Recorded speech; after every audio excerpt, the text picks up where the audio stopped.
Shruti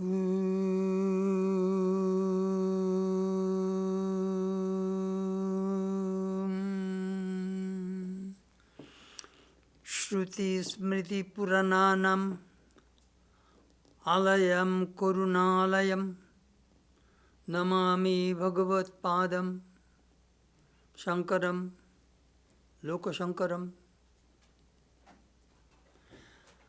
I salute the divine feet of the great Sri Shankara, the repository of the Vedas, Smriti and Purana scriptures, and the abode of immense compassion, whoever accomplishes the good of the world. Om Shanti, Shanti, Shanti, peace, peace, peace be to all.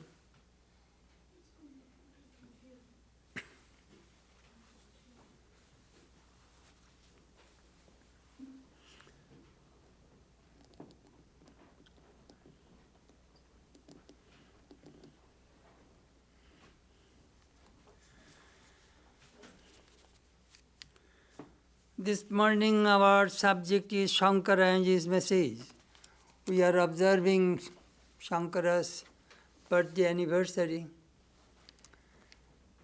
Though in our old bulletin perhaps you have seen that how to be happy, but that was a mistake anyhow. Shankara's life and message. Nowadays, people do not like to hear too much about philosophy because when people go to school, they like to take courses of medicine, law, business school, so that they may get some money. Philosophy does not bring much money. I remember once I told our Chancellor Janford of Washington University that your school emphasizes business school and university emphasizes business school, medical school, law school, and social studies. But your philosophy department is very much neglected. So he smiled. Then I sent him a copy of Vedanta Voice of Freedom, and he acknowledged, very good person.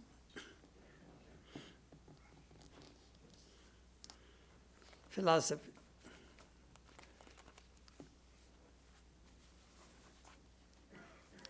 There is a beautiful story of a Greek philosopher.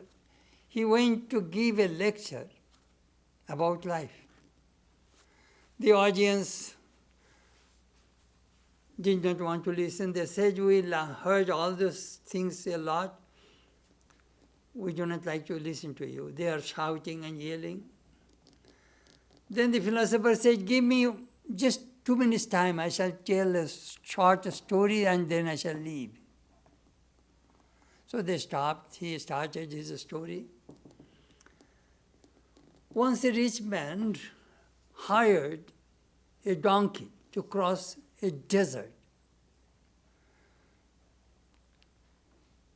And he was riding on the donkey. It was noontime.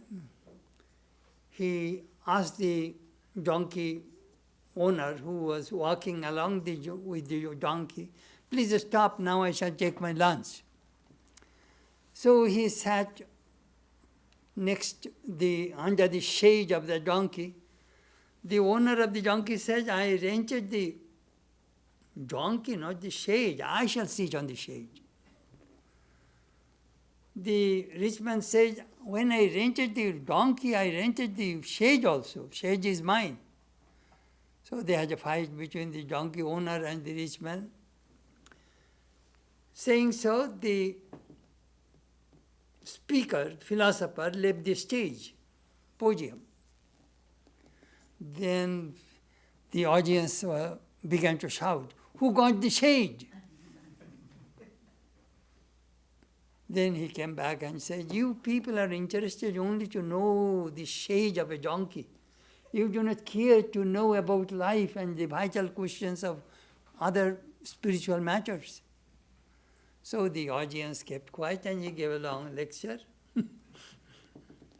Very interesting about philosophy. The main focus of the most of the modern people is money and enjoyment.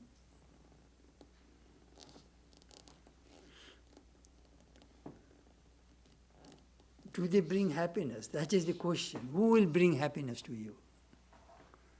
Does money bring happiness? Can you buy happiness in the market?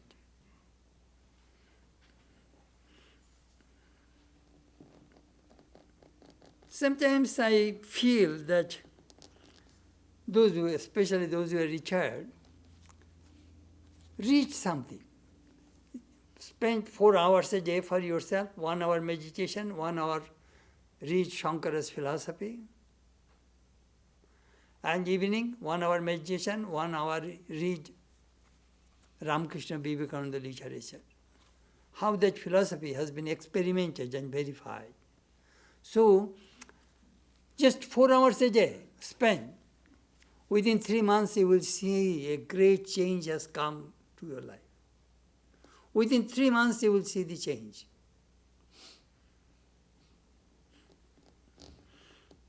Human life is very, very short. There was a sage named Lomosh Muni in the Puranas. He got 1 cycle longevity and he thought that time was not long enough. So he did not get time to build a cottage. He put a leaf on his head and just started meditation. You know, in ancient time, how people spend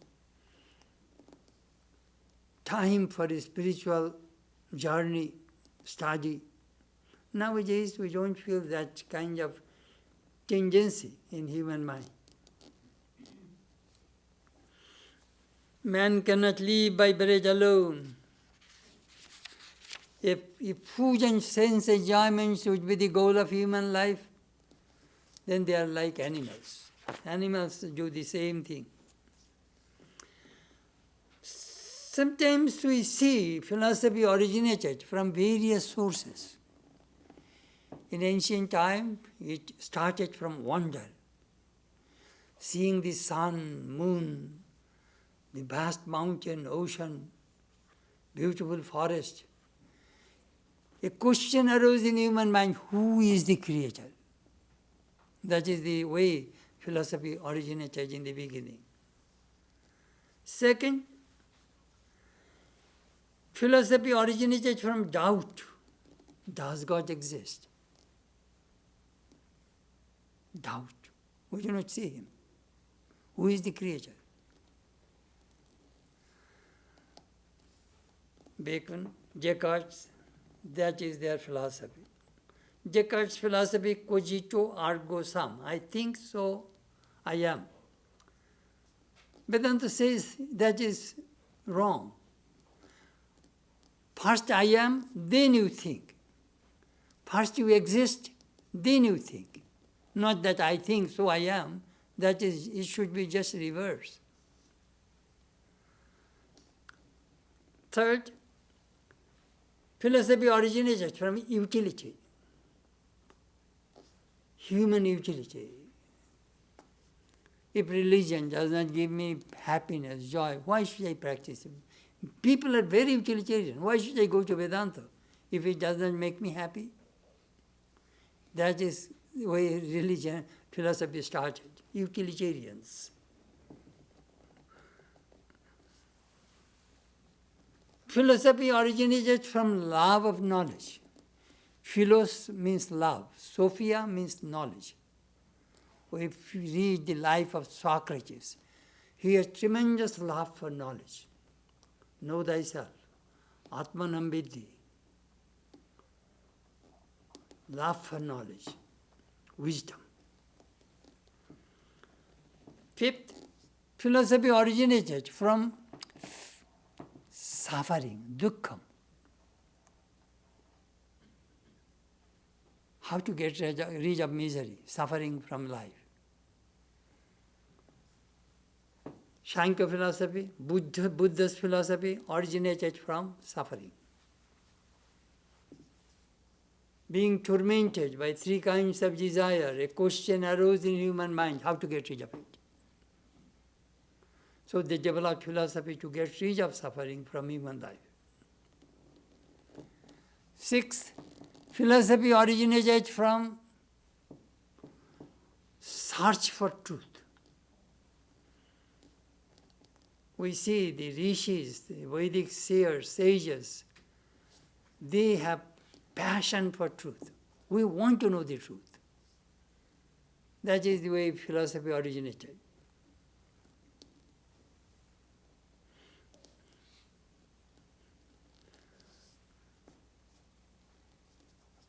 As I said, nowadays people do not like to think deeply about life, about philosophy, about goal of human life.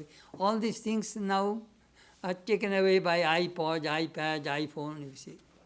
I hope somebody will invent UPad, UPod, UPhone one day.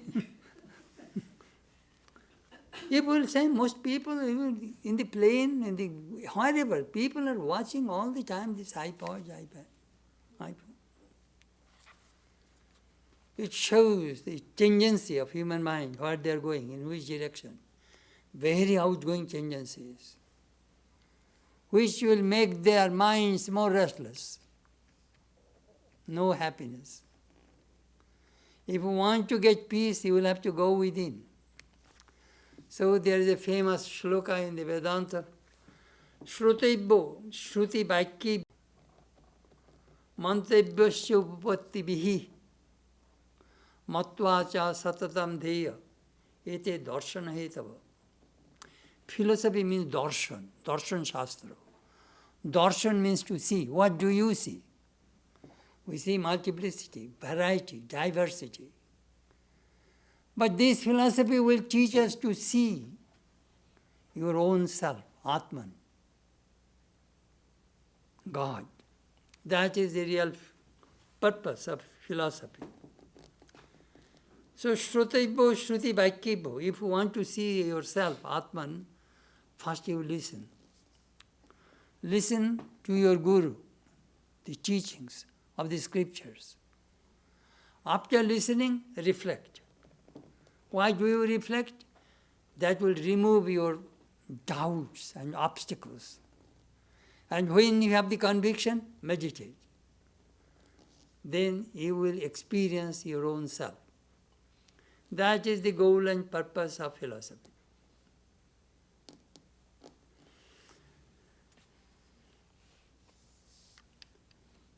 Shankara.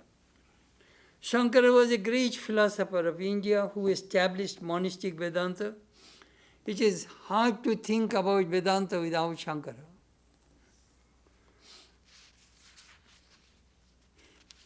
He was the most talented person the world has ever produced. Shankara was born in Kaladi in Kerala in 788 and died in 820. He lived only 32 years. Great geniuses have the shortest biography, said Emerson. It is said his parents had no children, so they went to Lord Shiva in the temple and prayed, Lord, give us a son. They are very devout people. Shiva appeared before them and said, what kind of son do you want? If you want a son with long life, he will not be omniscient. And if you want a son omniscient, he will not get long life. So you decide what kind of son do you want. Shiva Guru said, I want a son who is omniscient. So he got an omniscient son.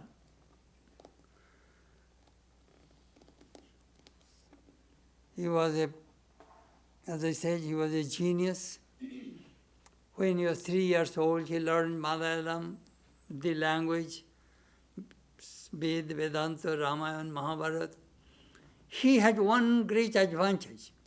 Once he reads and once he listens, he does not forget.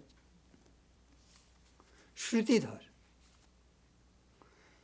We read again and again to memorize, to think, but Shankara, just once he reads, once he hears, that's it. So he got a lot of wisdom. His father died when he was 3 years old. Then at the age of 5, he went to his guru's, this teacher's house, read the 6 types of philosophy. Then he was leading life like a brahmachari. One day he went for begging, so he went to a house. The poor lady said, "We have nothing to give to you. We are poor people. I am giving you one amulaki fruit."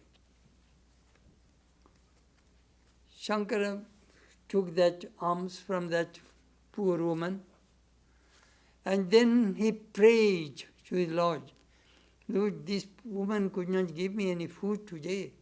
Please do something so that she can have some wealth and money."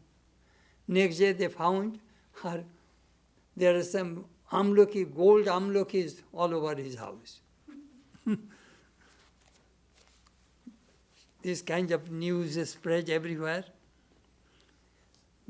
Then his mother was quite an elderly woman. We used to go take bath in the Alwai river, quite a distance from their home.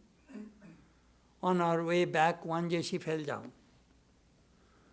Shankara prayed to the Lord, "Lord, my mother cannot go such a long distance to take bath. Why don't you bring the river near our house?" Then what happened? When the rainy season came, the whole river came near the house and passed by. I remember I went and took bath in that pond, in that river in 1986. Of course, I got pneumonia. I went in the middle of the river, in the waist deep river, waist deep water, not too deep, that river.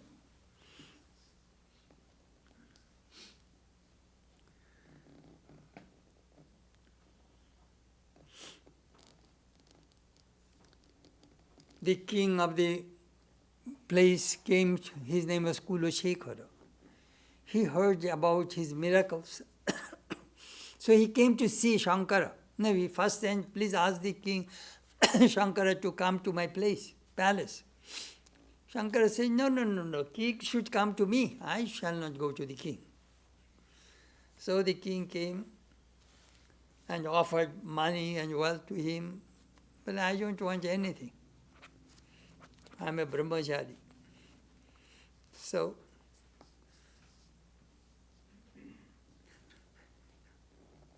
he refused all of his gifts. Then he wanted to take sannyas. But his mother refused. "You are my only son. If you leave me, who will look after me?" So he went to take bath in the river. A crocodile grabbed his leg. And he was shouting his mother, "Mother, please give me permission so that I can take my vows of monastic life and save my life." Oh, then out of, pressure, she gave permission. And in the meantime, some fishermen caught that crocodile and saved Shankara. What happened? Then some cuts and bruises are there. They grabbed the leg, and then the one doctor came, he cured Shankara. He is really an incarnation of Lord Shiva. So everything is possible for Shankara.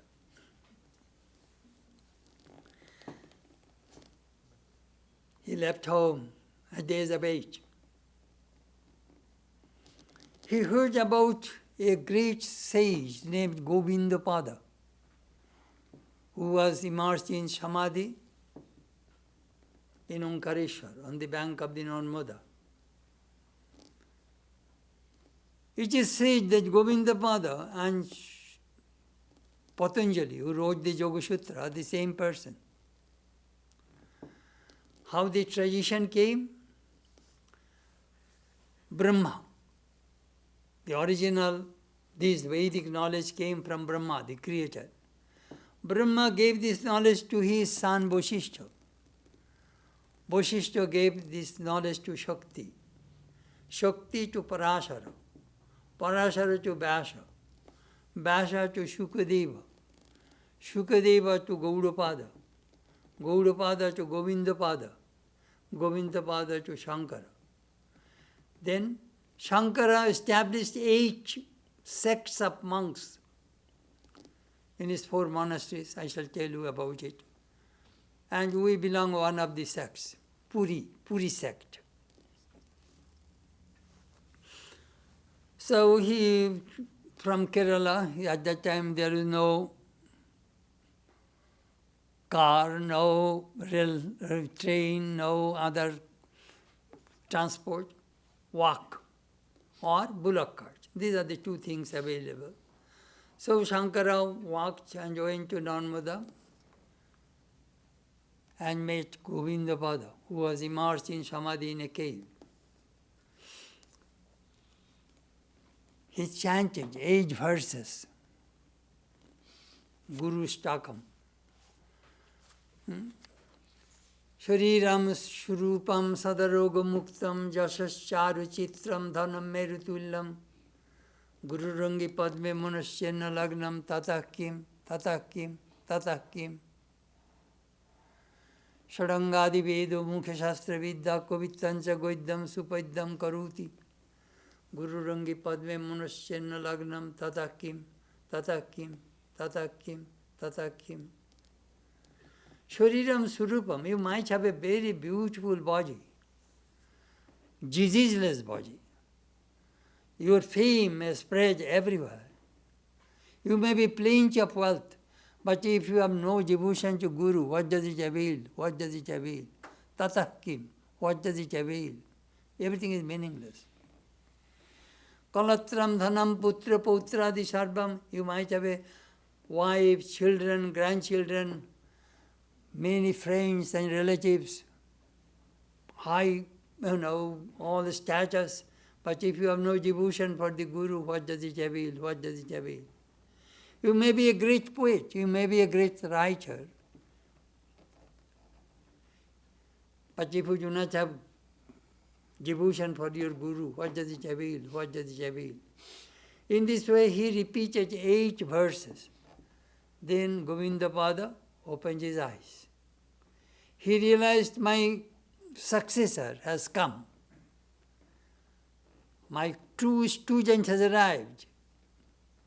I shall give all my knowledge and wisdom to this person before I depart from this world. So, the first year, Govindapada taught him Hatha Yoga. Second year, he taught him Raja Yoga. Third year, he taught him Jnana Yoga. And then Shankara became illumined. Then the Guru said, I gave all my wisdom to you. You have come with a mission. You go to Benares, Kashi. Benares is the seat of learning and culture. You go there. So he came to Benares. One day he went to take bath in the Ganges. He found a woman was crying on the step of the bathing ghat, and on her lap there is the head of a person, a dead body. So Shankar was telling this lady, "Hello, why don't you take your husband to the cremation ground? Why on the bathing ghat?" Then that woman said, "Why don't you ask the dead body to go to the cremation ground?" Dead body cannot go. Well, you think that Brahman can do everything? So you have the knowledge of Brahman, you ask this dead body to move. Means you do not believe in Shakti, the power of Brahman.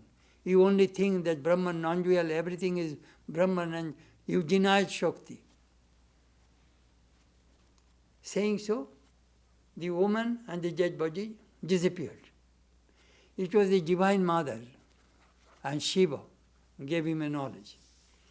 Then another day he was going through the street, he found an ugly looking Chandala, lower caste, walking through with 4 dogs. Then Shankara was asking, hey, don't touch me, move around.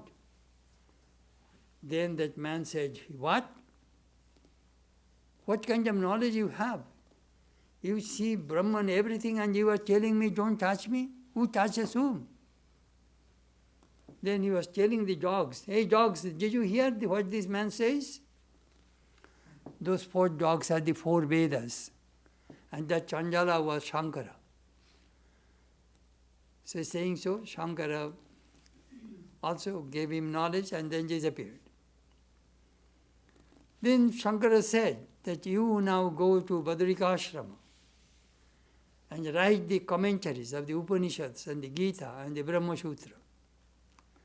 So Shankara went to Badrikashrama, in the remote part of the Himalayas in the north.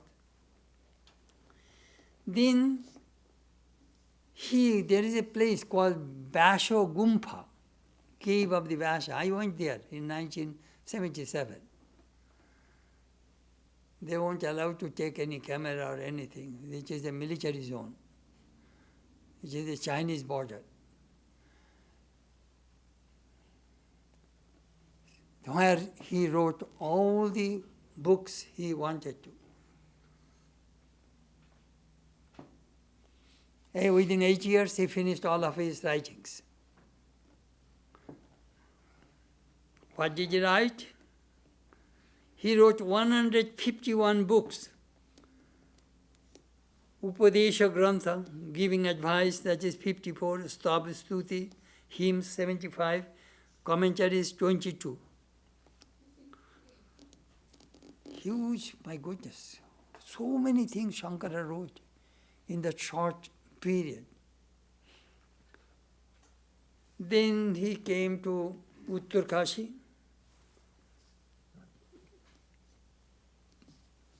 Down the Himalayas. And there he met Vyasa. 7 days they had a debate.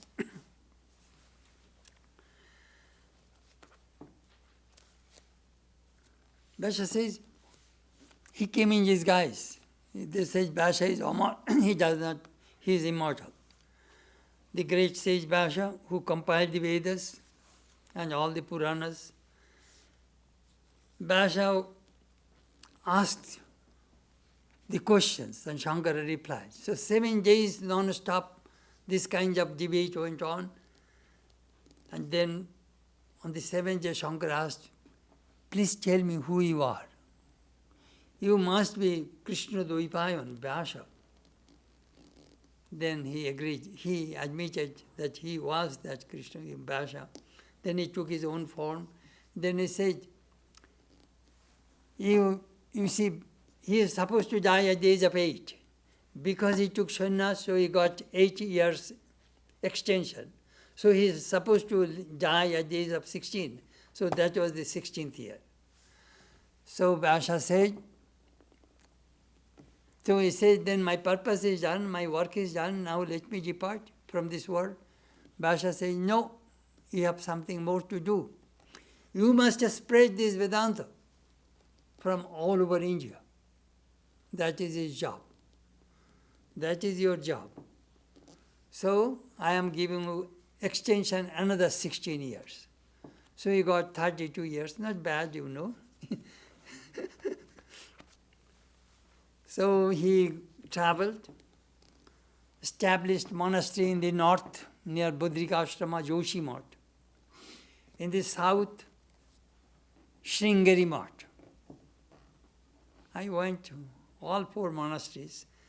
Then in the west, in Dwarka, Govardhan Math. No. Dwarka is Sharada Math.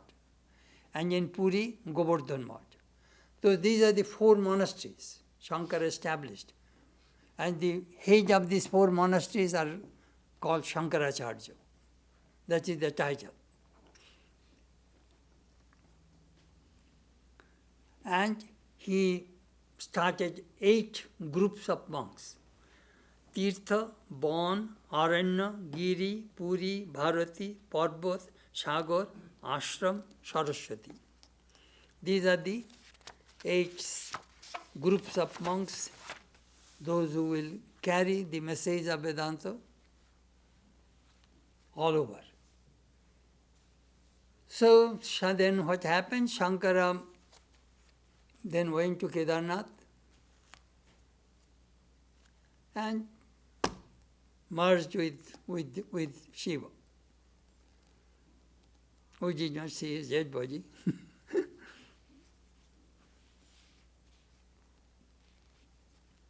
Just behind I went in Kedarnath in 1977.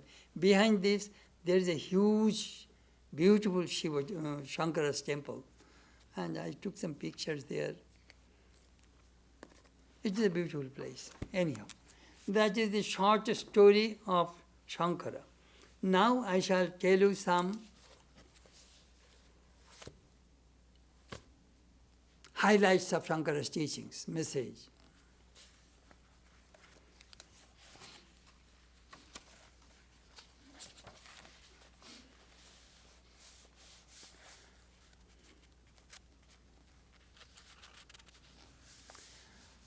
Shankara is many-sided, His challenge is many-sided challenge.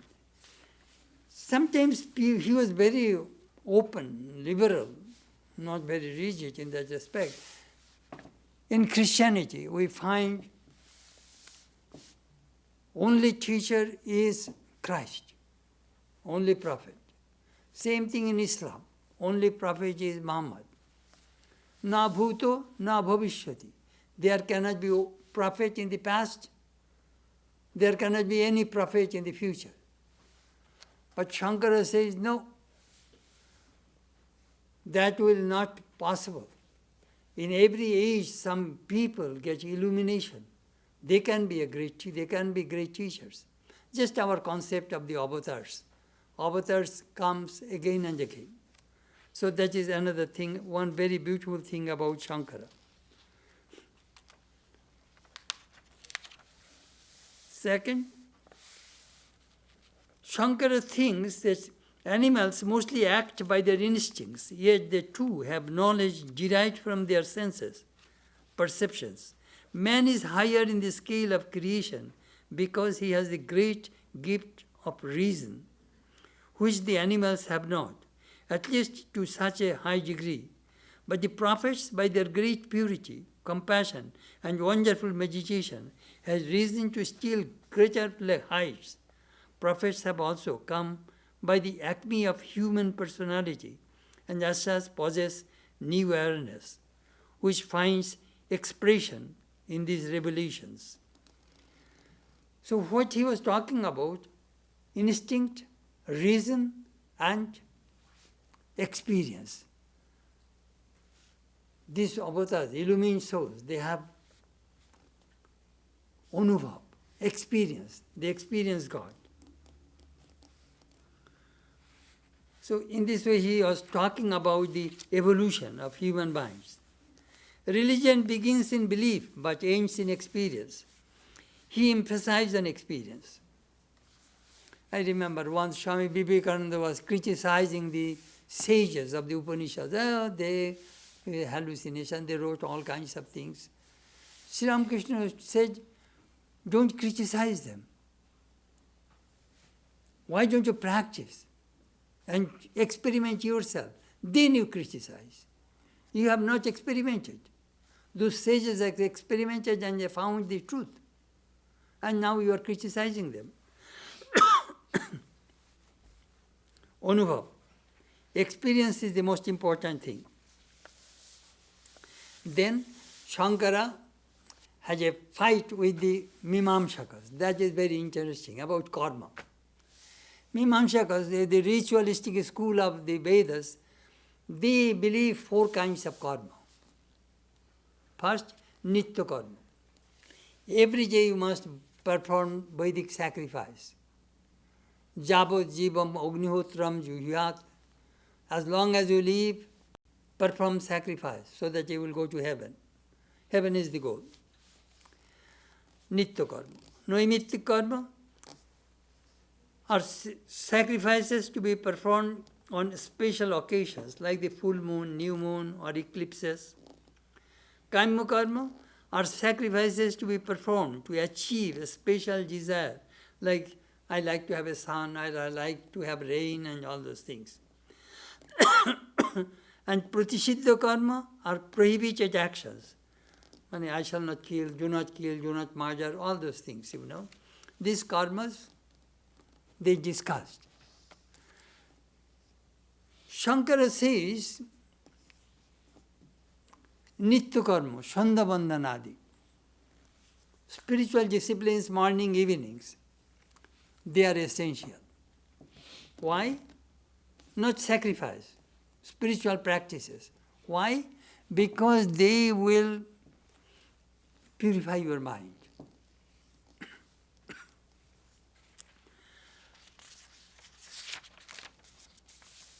Shankara, some people misunderstand Shankara that he was very much against karma. No, Shankara is very much against this kaimya karma. People perform action to fulfill their desires. That will bind you. Shankara is in favor of nishkam karma. What is nishkam karma? Action for the Lord. Ishvara pritartham karma, nishkam karma. To satisfy, to propitiate God. That karma is very good. That karma will not bind you. Shankara wants karma yoga, not karma. Karma yoga means you have desire. To fulfill the desire, you work. As I always told you, this is Shankara's philosophy. Avidya kam karma. Why do you work? Because you have ignorance. Why do you work? Because you want to fulfill your desire. So ignorance, desire, action. Ignorance, desire, action. Again, this is the way all human beings are rotating. All people. You have desire. If to fulfill your desire, you work. And why do you work? Because you have ignorance. Why do you have desire? Because you have ignorance. Without ignorance, there is no desire. And no desire, no action. So a man came to interview Swami Vivekananda and asked, what is the duty of a man? Swamiji said, the duty of a man is not to do anything. Well, my goodness, you started Ramakrishna Mohan Mission and all these activities. Swamiji said, I told you the truth. In Atman, there is no action. All action is in the domain of Maya. Very interesting. So, most people, action has the motivation. But unmotivated karma, the action which will take you to God, that action is prescribed by Shankara. That karma will purify your mind. But we see some illumined soul works, but they work for the good of others. It is karma bhash. They have no ego, but they do good for others. Like Vivekananda, Shankara, they have no desire, no personal desire, no selfishness. They only work for others. That karma does not bind them. It is the nature to good to the world. That is karma. Next stage, Shankara says, karma will take you to upasana. Upasana. Upasana means prayer, meditation. That is upasana. Upa means near. Asana means sit. When we sit very close to God, that is upasana. In the morning and evening when we sit for meditation, that is upasana. Then we pray, we meditate, we repeat mantra. Shankara says that upasana What does Upasana do? Do you know what does Upasana do? It will make your mind one-pointed. Karma will purify the mind, and when the mind is pure, that mind becomes one-pointed. And that one-pointed mind will bring illumination. If a whole mind without any distraction goes to Brahman, he will be illumined. That is the reason Nishkam karma, unselfish action, will purify the mind. Upasana will make your mind one-pointed, and then you will get illumination. That Shankara prescribed in his philosophy. Experience is the most important thing.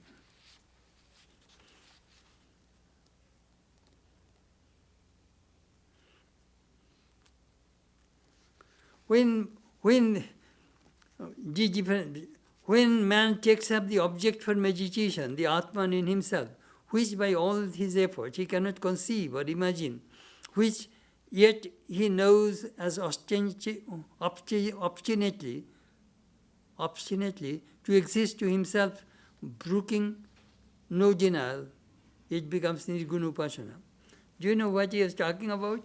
He was talking about, I see a God form, Ramakrishna form, Christ form, Buddha form, I can meditate. But Atman I do not see. How can I meditate on the Atman?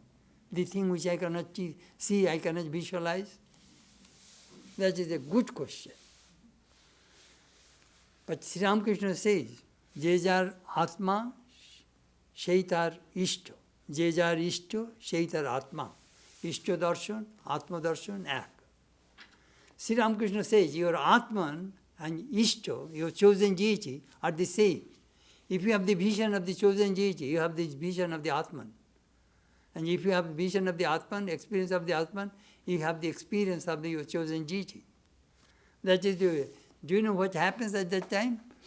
The subject and object become one. I am meditating on my own self. I am the subject, I am the object. Do you know what is the problem? Problem is, Shankara mentioned in the beginning of the Brahma Sutra. This duality is the problem. Who makes this duality? Ignorance.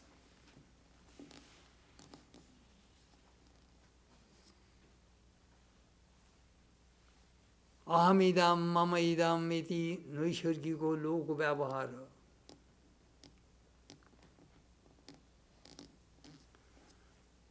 Duality.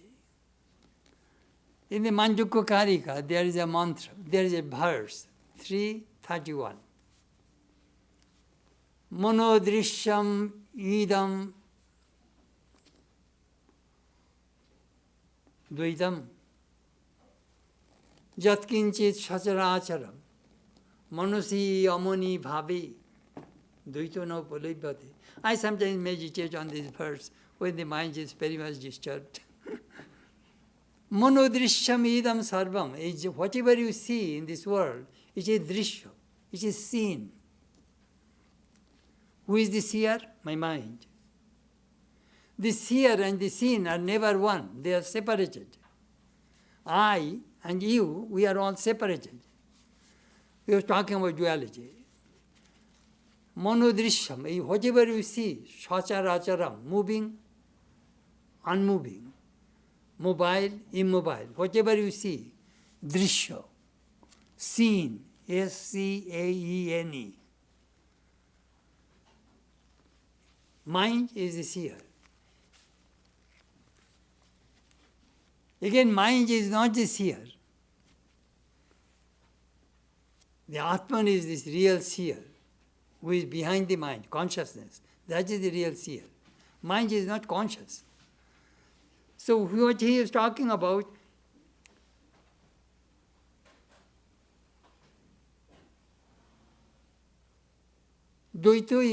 when the mind becomes mindless, when the mind stops, the whole world stops. When the mind vanishes, the duality is not perceived. Duality vanishes. Then you will get the experience. It is a beautiful mantra. Upasana. As I said, Upasana will bring one-pointed mind to realize God. Then meditation. Meditation or concentration on a mental image, though a mental act, purely depends on the initiative of a man. Another interesting thing, it is a very little, sometimes it is a little difficult to understand, Bostu Tantra and Purusha Tantra. I see the chair. I have the knowledge of the chair. I cannot just stop it. My eyes will say it.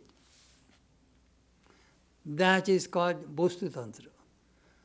I see it. Or Purusha Tantra means action. I may do it, I may not do it, I may do it something else. Let me tell you. But see, I have the cataract.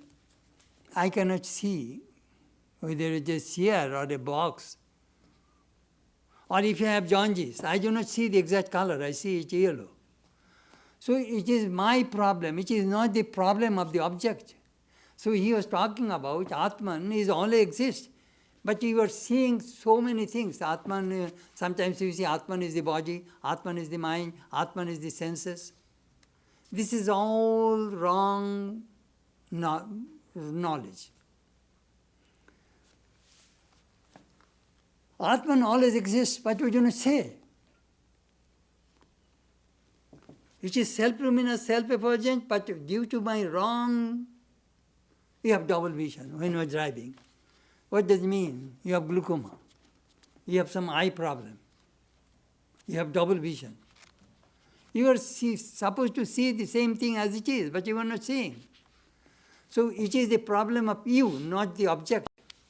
That is the thing Shankara emphasizes. Atman exists, but you do not see it. God exists in everything, in every being, but you are seeing he is a murderer, he is a terrorist, he is a bad person, you are a good person. You are seeing all these things. Learn how to see clearly. How can I see clearly? Shankara already says. You must do the first unselfish action. You will purify your mind.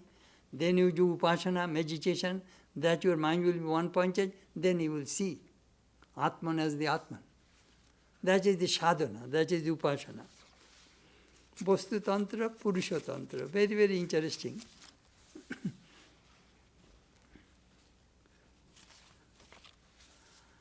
Then he says the prapti, mukti. What is the goal of Vedanta?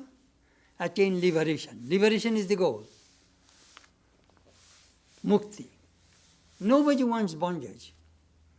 Only liberation, freedom, will give you peace, happiness. Nobody wants to be bound or slave. But we are completely, we do not feel that we are bound. Oh, we are the citizen of the free nation, America, great, almost. We are all bound souls. Who will believe it? Do you feel that you are bound? No. I have an American passport, you see. We are bound to our mind and the senses and the body and the environment. We are bound. Everything. So, how to be free? Shankara says it is prapti. You have a necklace, but it is hidden under your turtleneck sweater. You are searching your necklace. You are unaware of it. Your friend came and says, we are going to go to the party, but you are delaying, you are searching your necklace. She pointed out, hey, I see a necklace under your sweater. Oh, you look, it is there. The moment you get it, you are happy. Vedanta says that is called mukti, liberation. You are already free, but you are unaware of it. The moment ignorance go away, you see the Atman and become free.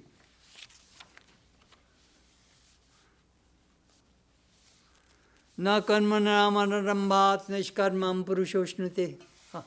That's what a beautiful verse of Krishna in the Gita. Nobody can attain that noishkarma, actionless stage, without going through action. You will have to go through the action before you attain that actionless stage, that is the Atman. So, first karma yoga. There is a difference between karma and karma yoga. Karma yoga means the action connects you with God. And karma means regular work. Then karma yoga will purify the mind. Pure mind will bring one, you will be one-pointed, and then you will attain knowledge. Then all karma will go away from you. Then will come Jnananistha. Day and night your mind will absorb in the Brahman consciousness, and Kramena Shanti. And finally, you will get peace, absolute peace. Atma is Brahma. This your individual self is Brahman. This is a unique experience, quite difficult even to believe.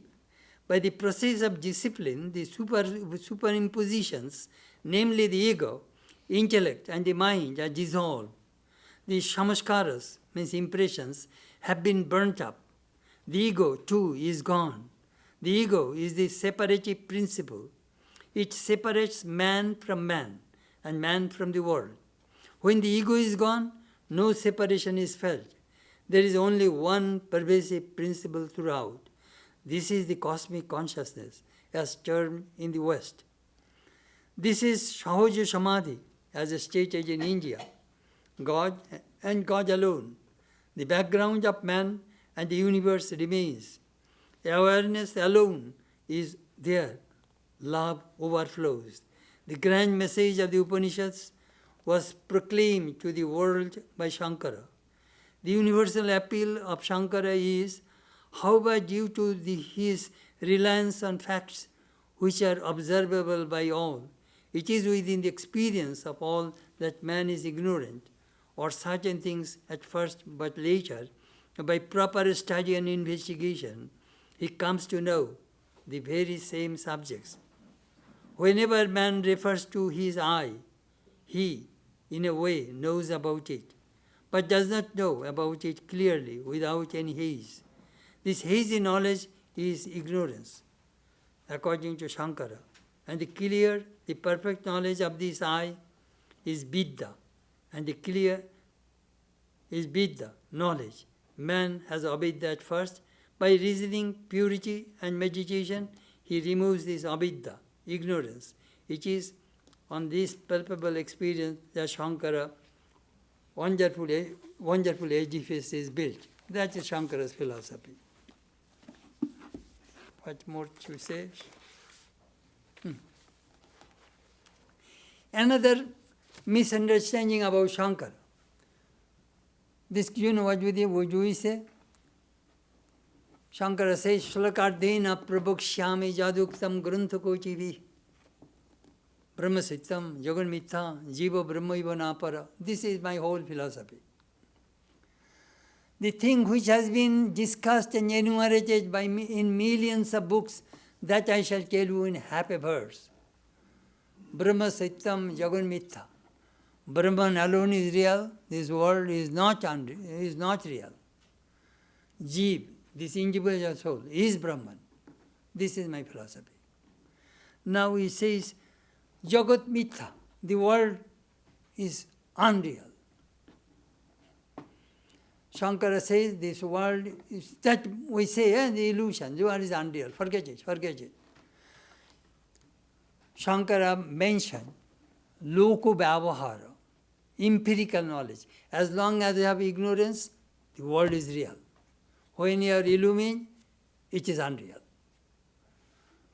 Some people misinterpret Shankara's philosophy. The world is unreal, forget it. That means they are avoiding the duties, you see. The world is unreal, I don't want to do any work.